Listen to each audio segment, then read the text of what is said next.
And I am absolutely delighted to be hosting this town hall meeting today. My name is Naomi Brockwell, and obviously with me here, we've got these two amazing people. We have Brittany Keiser, who is a campaign manager for Brock, who is a presidential candidate for the 2020 election. Welcome to both of you, and I'm absolutely thrilled to be chatting with you today.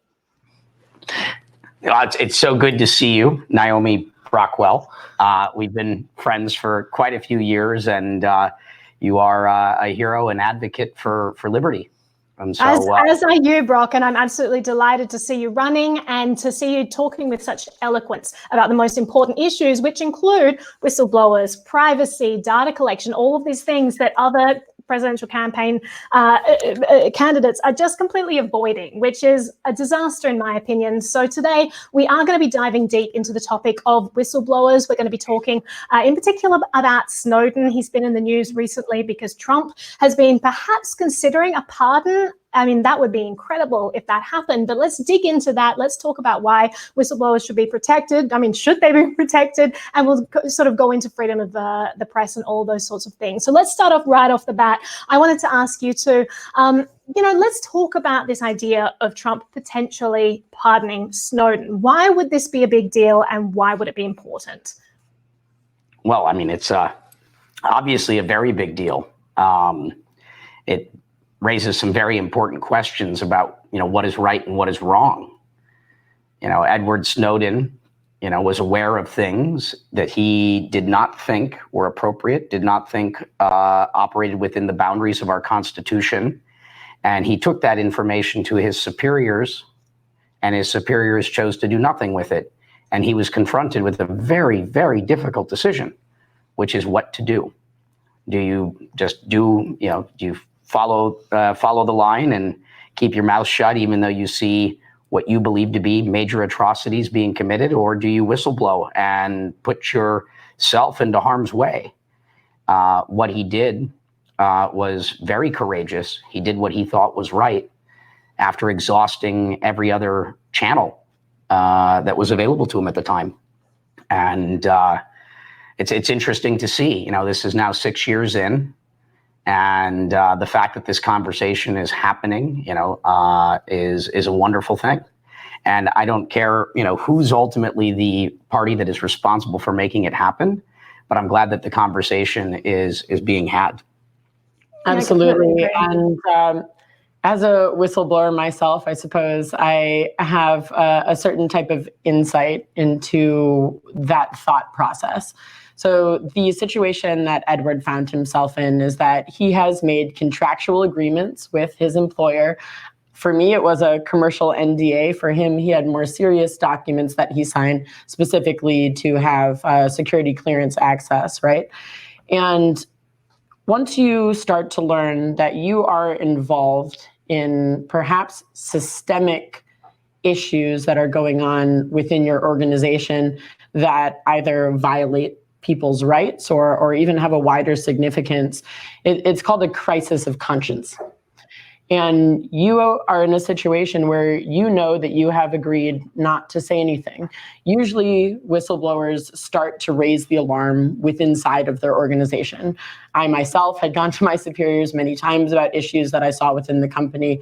Edward and even other whistleblowers like Chelsea Manning did the same thing. They raised a red flag and they said, here are the issues. Can you please help me fix it? And after being told no, time and time again, we're in a situation where it's up to us to decide if we want to take the biggest risk of our lives. And I often say that it's kind of like deciding to jump off a cliff without knowing if you have a parachute, or if you do have a parachute, whether or not it works.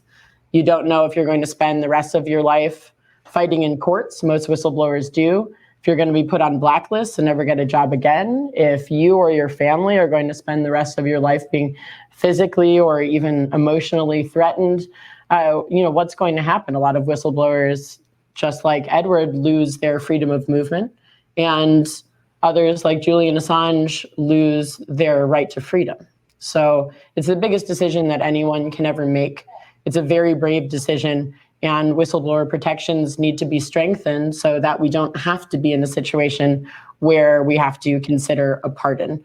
That what he would have done many years ago in 2013, he could have been treated differently. Absolutely. And let's talk a little bit about the aftermath of this. Like, why is it important that Snowden did what he did? Because in my perspective, he fundamentally changed the way we use the internet today. Our association with it, the way companies handle our data, so much change in terms of encryption after his revelations. And Snowden said specifically, you know, the worst thing that could happen is if he reveals all this stuff and people forget about it and they just kind of move on. So what do you think the biggest change in our lives has been? What has been the most important aspect to come from these revelations? Well, I mean, he made us aware. He created mass awareness of an issue. I mean, prior to Snowden, encryption, security, surveillance was not part of the, call it, public zeitgeist. And, you know, he's probably single-handedly responsible for making the American people aware of these issues so that we, as the American people, can decide what we think is right. And, you know, these are things that are invisible, you know, generally to most of us. And to create that awareness, I think, is a huge thing so that we can have these conversations. You know, these conversations might not be being had if it weren't for him. I completely agree. It was only in 2013 when people started to think about their privacy and think about their data for the first time. And I think really one of the biggest privacy in the context of digital. Of course. Right. Yeah. Absolutely. And that's really when people started to have a conversation about their data. I think one of the biggest takeaways that people had from Edward Snowden's revelations were specifically the Prism Project that the NSA was undertaking. A lot of people started to talk about, okay, well, what information should our government have access to? How should it be used? What does that mean for law enforcement? What does that mean for different government agencies? And one of the biggest things that I feel like has been re-brought up over the past few years, especially since the Cambridge Analytica Facebook revelations that Chris Wiley and myself brought out, were that companies are almost a bigger threat than government agencies because of the way that they collect data. Edward released tons of information about this, but it didn't seem to really take hold in the way that it is now, where we're starting to think about regulating big tech. We're starting to think about data ownership, who owns data, how can it be used, what types of permissions and transparency are going to exist. So we've really had a resurgence from 2013 to 2018. Some people started to forget how important it is to think about who's collecting our data and what's being done with it and how that relates to our laws and our rights. Well, and it's not only a privacy issue, it's a monetary issue. I mean, we had gold for thousands of years, which was the most important commodity in the world. And then oil became the new gold, and data is the new oil. And we clearly care about our privacy and how our information is being collected. Have we consented? How is it being used? Who is it being shared with, whether it be law enforcement or other companies that are using it to market to us? But who are the economic beneficiaries of it as well? This is, you know, the most precious sort of commodity in the world today, and it's ours. You know, it's our digital DNA. And who gets it and who benefits from it is a question that, you know, at least it's a conversation we're starting to have. Yeah, for sure. And I think as entrepreneurs or people building businesses, you know, it creates tremendous opportunity through this awareness. As consumers care, we can start to build new products and services that address our current needs, wants, and desires.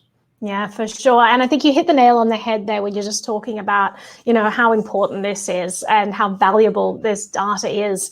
And we really should be protecting and making individual choices as well to protect it. Now, thinking about going back to what Trump is saying at the moment. So it was brought up, you know, would you pardon Snowden?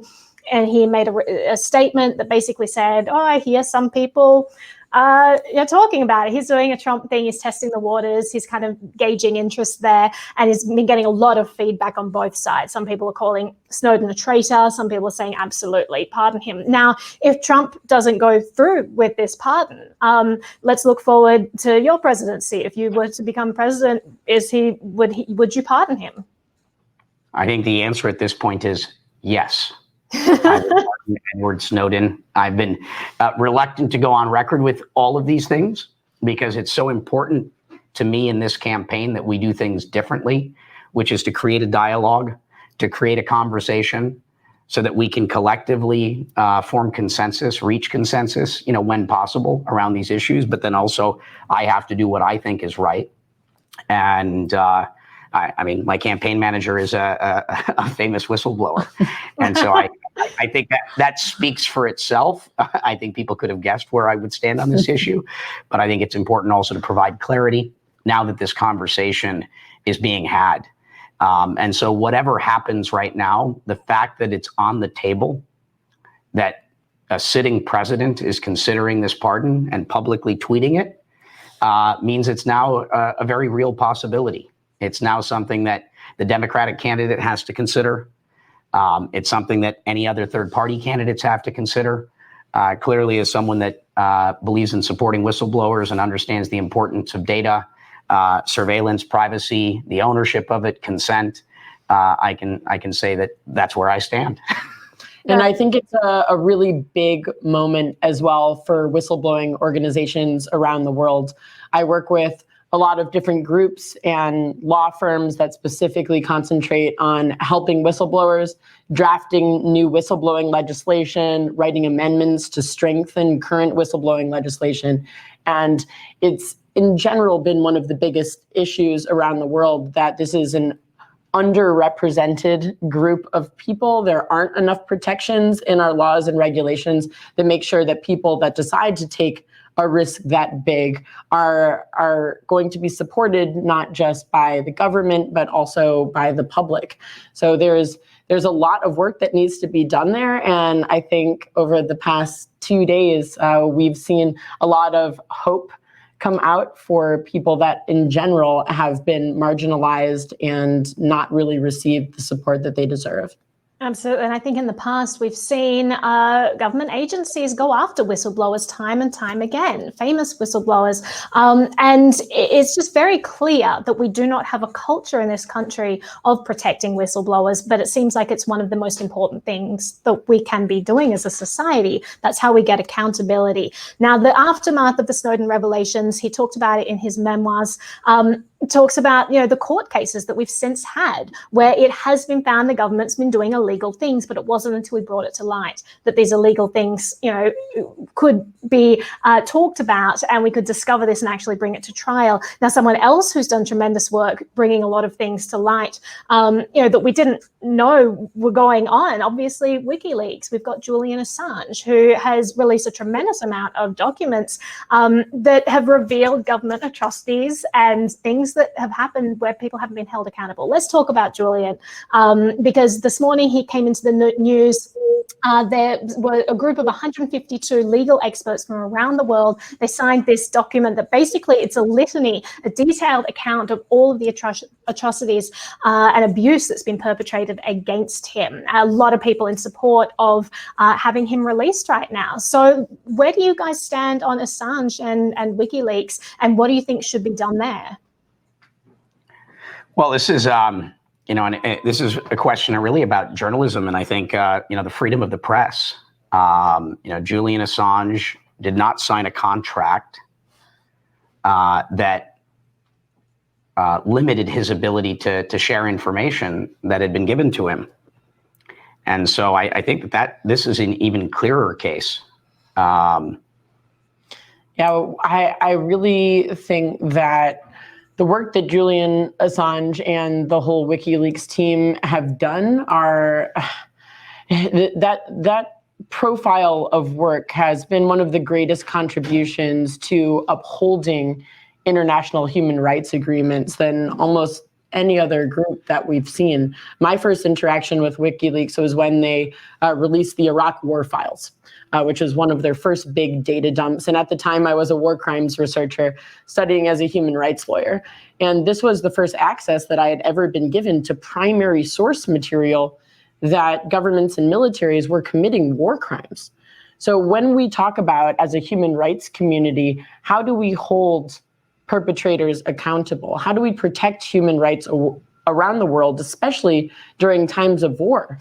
And that's making sure that when these rights are violated, that people are actually held accountable, that the public has knowledge of it, and that action is taken to prevent this from ever happening again. And so I think that the work that WikiLeaks has continued to do is when they receive information from whistleblowers privately or publicly around the world about crimes that are being committed against people, that they put that out into the public so that more researchers can dig into it, so that journalism can be upheld, and so that we actually have transparency into what's going on around the world. It's really a public service. And I think that journalists, number one, have been targeted specifically because they are the ones that are trying to hold people in power accountable. And holding power to account and having what power is enacting around the world be transparent so that we can judge for ourselves what is right and how we should continue forward is so incredibly important. So I do see this as a freedom of the press and freedom of speech issue.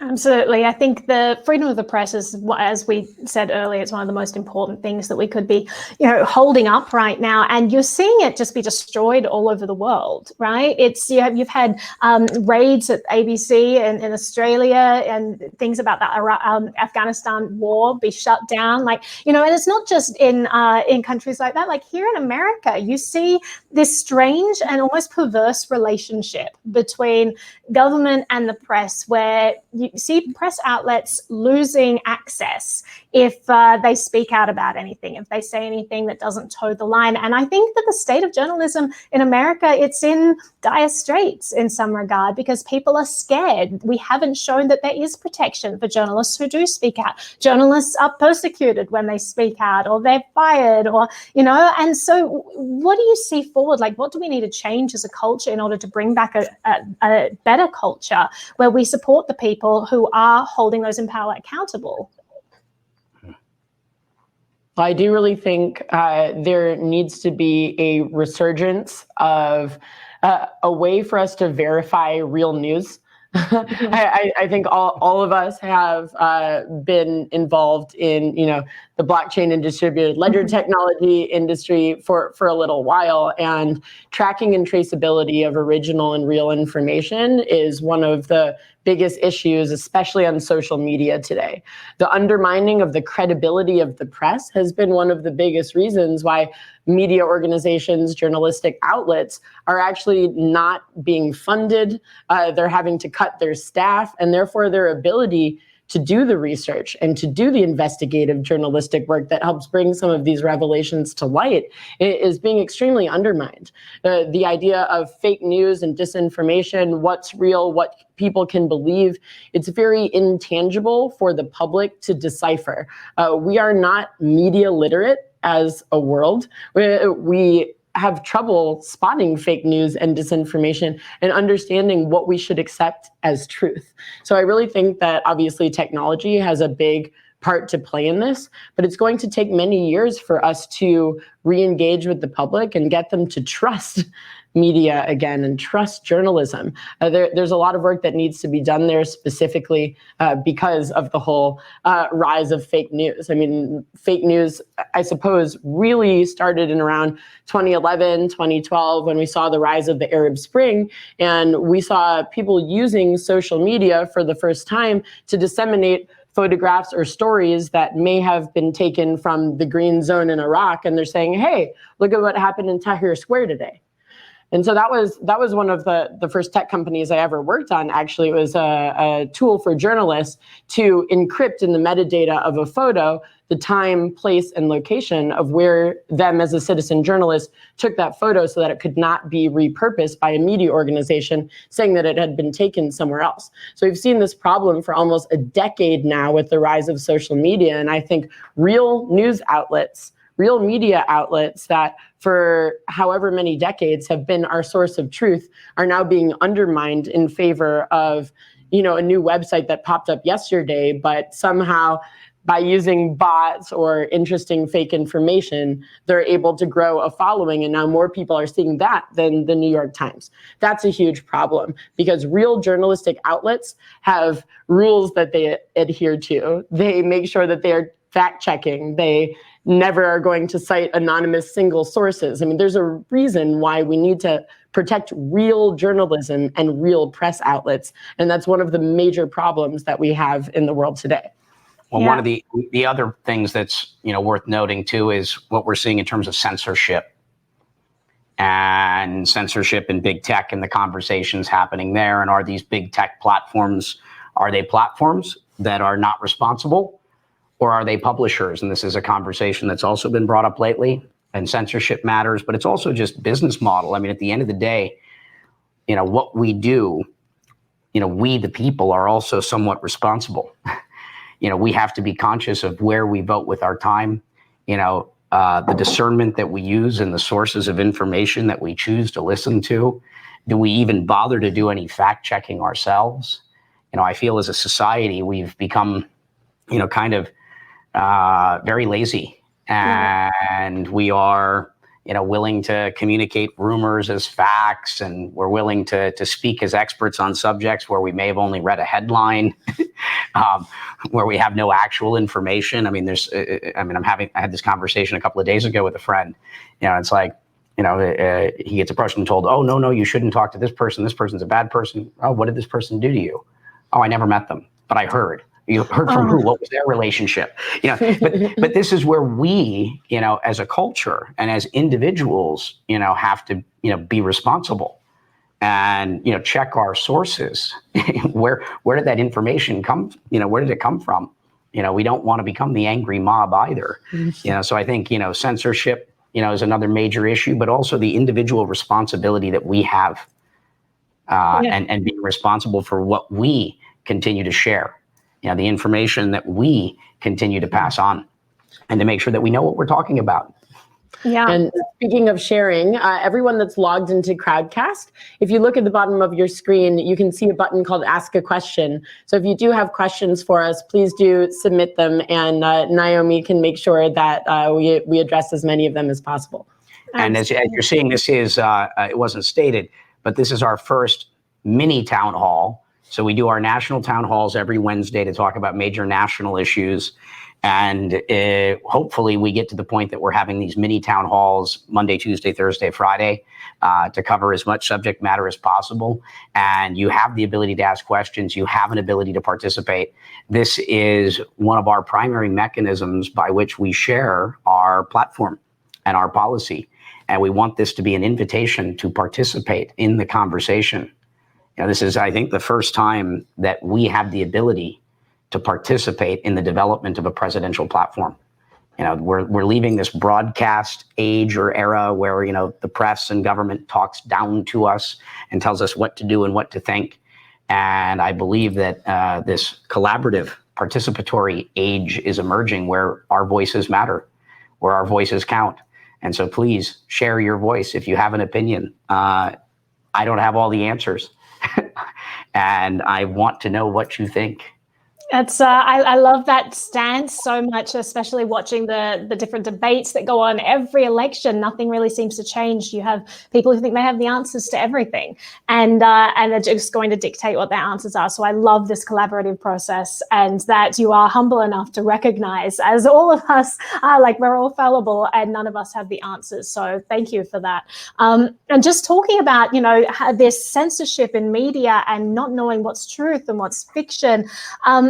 That's why I think on different sides of, like, there are different edges to this sword. WikiLeaks has copped a lot of flack because the way Julian Assange handled things is very different to the way Snowden handled things. Snowden took documents, handed it all to journalists and said, filter this, release what you think is good to release, don't release anything that could hurt anyone.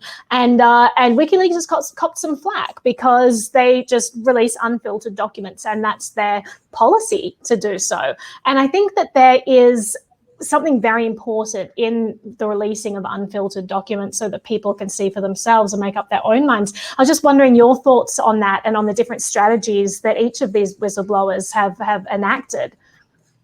Yeah, I can speak to that very specifically because I have myself released both unredacted and redacted documents. And the reason why I began with working with journalists, again, was to look through my particular documents with their lens of all the research that they had already done. Obviously, I was working with the Guardian newspaper to undertake my first whistleblowing release, and they had an entire body of research that they had already done and documents from plenty of other people so that they could put the most important revelations into context.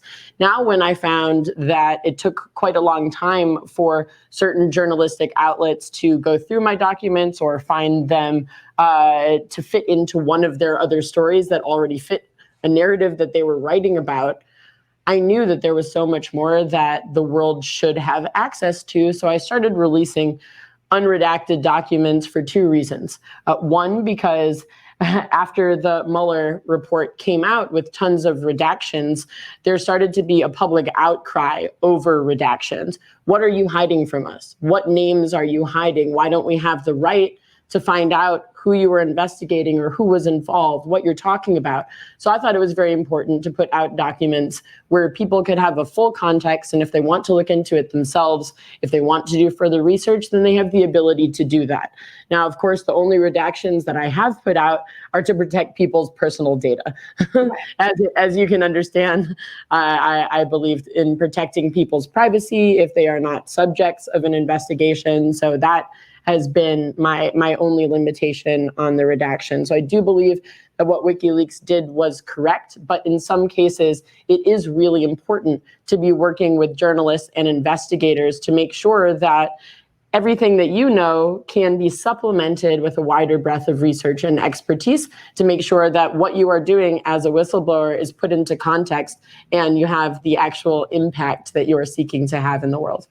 Right. And right now, just looking forward to Assange, Chelsea as well, who was ordered by a judge to be released from prison in March and was held literally just because she wouldn't testify and held for an absurd amount of time. It just seems like it was unnecessary torture there that led to all sorts of devastating things happening. So looking forward, Assange is currently being held in the UK in a prison. And it seems that, the US has no jurisdiction there to intervene there. Like, what role would a president have in what's going on with Assange? And what would you like to see happen with Assange going forward? Well, yeah, there's a jurisdictional issue, as you point out. But America still is. The US is still the leader of the free world. That light might be dimming, but it's by no means out. And what happens here affects the rest of the world. And I believe that we have the potential individually to redefine ourselves, but also to redefine what it is to be an American. And through that process, we can collectively redefine what that is as Americans. And I think that that's something that we probably need to do, and to know what we stand for. What are our values? What are our principles? What do we think is important? And I think that we've covered that here, that the freedom of press and freedom of speech is something that needs to continue to be protected. And I think through this country and us as individuals making clear our positions on this, we have the potential to impact, the rest of the world. And I think we just have to be very clear on what we believe in and what we stand for. United. I completely agree. I do think that if the United States decided to take a position that they were either going to pardon Julian Assange or drop some of the charges against him, then that would affect what the United Kingdom decided to do. We have a very special relationship with the UK. I myself have spent most of my adult life living in the UK and been very Anglo-American for the past 2 decades. So I think it's really important for us to recognize that, and that as Americans, the diplomacy that we do publicly, our foreign policy and even our national policy can affect the decisions that other countries make when we make sure that those partnerships are strong and that we're respected by our international allies.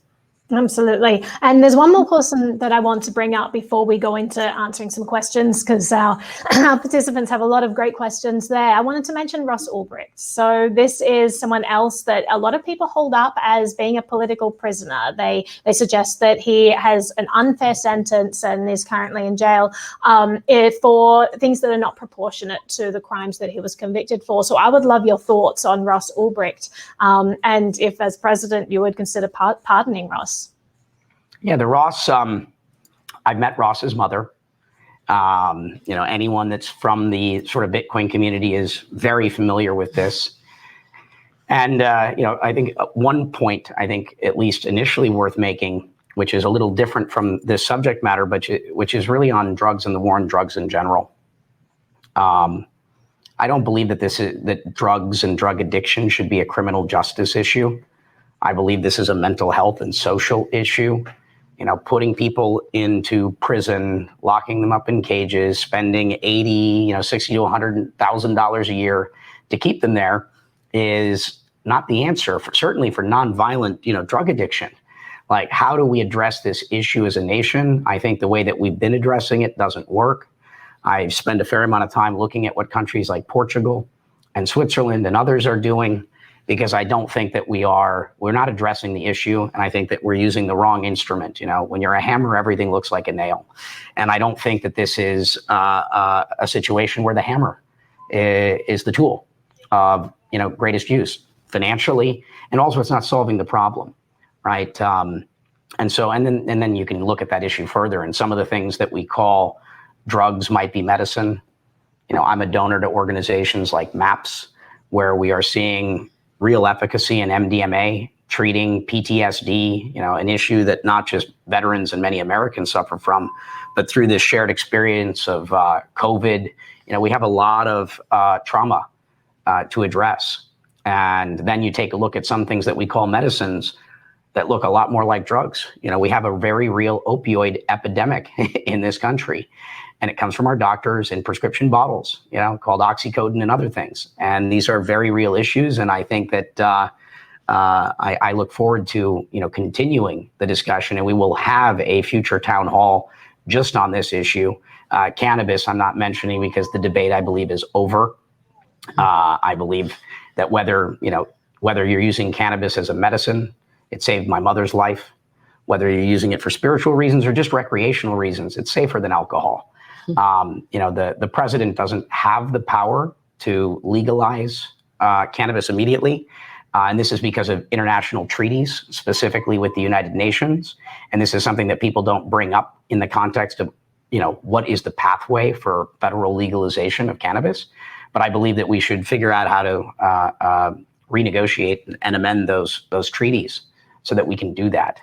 And so I look forward to a future town hall just to talk about cannabis, the war on drugs. Is this a criminal justice issue? Is this a mental health and social issue? I think you can tell from this perspective what my opinion is. And so in the context of Ross, obviously you have the part of the potential hiring of hitmen, which complicates the issue. And so I don't know what the right answer is, but I do believe that the right answer might be, because it doesn't look like he was given a fair trial. And this is something we were discussing before jumping on. If nothing else, he probably deserves another trial. And if you have strong opinions about this, please, be part of these conversations. We will definitely be discussing this again. And as much as necessary. And this is an important issue. So on Ross specifically, I would like to do a little thought experiment with everyone, which is that Ross led the building of a new type of emerging technology platform that some people use in a very normal way, and some people use that platform in order to break laws, right? Mark Zuckerberg built a platform that was also not yet regulated using emerging technologies. And that platform has allowed everything from the trafficking of child pornography to genocide happening in countries like Myanmar.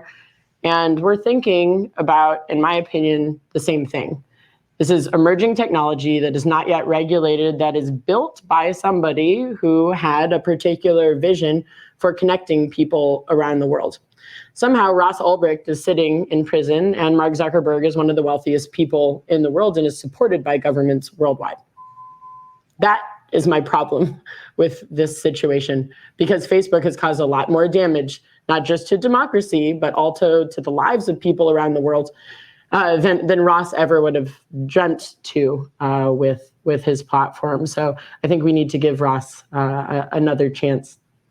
Yeah, I really appreciate your thoughts on that and appreciate your open-mindedness to this topic, and the fact that, the idea that perhaps our justice system is not working well right now. Mm-hmm. Perhaps it is not getting the people who are hurting others, and perhaps it's unfairly targeting people because of archaic laws that are in place that are destroying lives, like the war on drugs, which will be discussed later, and perhaps we need to reevaluate and figure out who's a political prisoner because it suits the agenda of those who have a vision for society that's, without drugs or whatever their vision is. And I think it's good just to have these conversations. So thank you for discussing that. I wanted to go on and just mention some of the questions from our audience here. So I want to start with this question. I think it's important. How would you fix the issue of holding elected representatives accountable and building consensus around this? I think this is a huge issue. You have people who, base their entire election on offering people things that they will never be able to deliver on. And there's no accountability there. And so just what can you see as a way to build consensus and hold these elected representatives accountable, make sure that they're doing the job that they were voted in to do? Well, I mean, this is a big part of the problem of our political system is, hollow promises. It's one of the things that we do in our daily lives, right? When someone promises to do something and they don't do it, you tend to not listen to them anymore. You tend not to invite them into your life any longer. It seems to be a problem where we give our politicians, too much of a pass. I mean, I just look at our primaries. And in the primaries, you've got multiple candidates sitting there throwing mud at each other, talking, trash. And then as soon as one of those people wins the primaries, all of a sudden everybody else is endorsing them. The person that they were criticizing the day before, it's back to I think there's this presumption that all politicians lie, and because they're lying, it's okay. But it's not okay. It's not okay. You shouldn't be just flip-flopping. I mean, it's okay to say, oh, I was wrong. What I thought then is different than what I think now because of new information that's come to light. I've learned, and just the admitting of, okay, I was wrong, which also doesn't seem to happen very often. But, we need to hold, our politicians accountable in the same way that we hold everybody else accountable. I don't know why we give politicians a pass in the sense that it's okay to be inauthentic. So I've had some really interesting brainstorms about how to hold politicians accountable for when they go into office. And this will specifically be interesting to the two of you, which is that in the future, perhaps we could put people into office on a smart contract. So they have agreed to uphold certain things once they go into office. And if they don't, they get removed automatically. Don't know what you guys think about that. So I've spent a lot of time looking at concepts like liquid democracy, but there are some issues with liquid democracy. It's ultimately one where the angry mob in the media could end up being far more powerful than they are currently. If you're not putting someone in office for a certain term, and obviously circumstances change. And so these are really good questions and things that, those of us in this community are regularly discussing. And we don't always have the right answer. I mean, there's not silver bullets for everything. A lot of it is, it's a process of iterating, right? Let's put all the ideas on the board. Let's remove all the ones that are obviously, not good ideas. And we don't need perfect ideas. Perfection is the enemy of progress. It's how do we make things better? And then how do we make it better? And then using that information to understand is what we've done serving the intended goal. A lot of times in government, we just pass legislation, we put stuff out there, and we never actually go back to look and say, is this, the law of unintended consequences, is this doing what was intended? Is it meeting its, objectives? And these are just kind of basic things that we do in business and our regular lives, and, practices that could probably serve our government well. Yeah, for sure. So it's a difficult question. So I'm excited as well, Brock, to see the community explore this and see the new tech being developed. There could potentially be a solution. So I look forward to also a tech embracing future that embraces all the good of tech, where we choose carefully which tech we allow into our lives, the ones that will help hold people accountable. And so that's an exciting future that I hope to see come to fruition.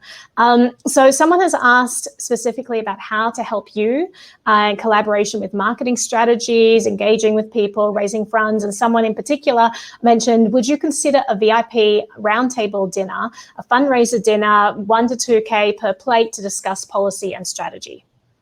Yeah, so the answer is of course. You know, the three main ways that you can help is one, spread the word. Get the word out. Number two, is to contribute time and energy. And you can go to brock.vote or brockthevote.com, but brock.vote is what that'll forward to, and sign up to be informed of the things that we're doing.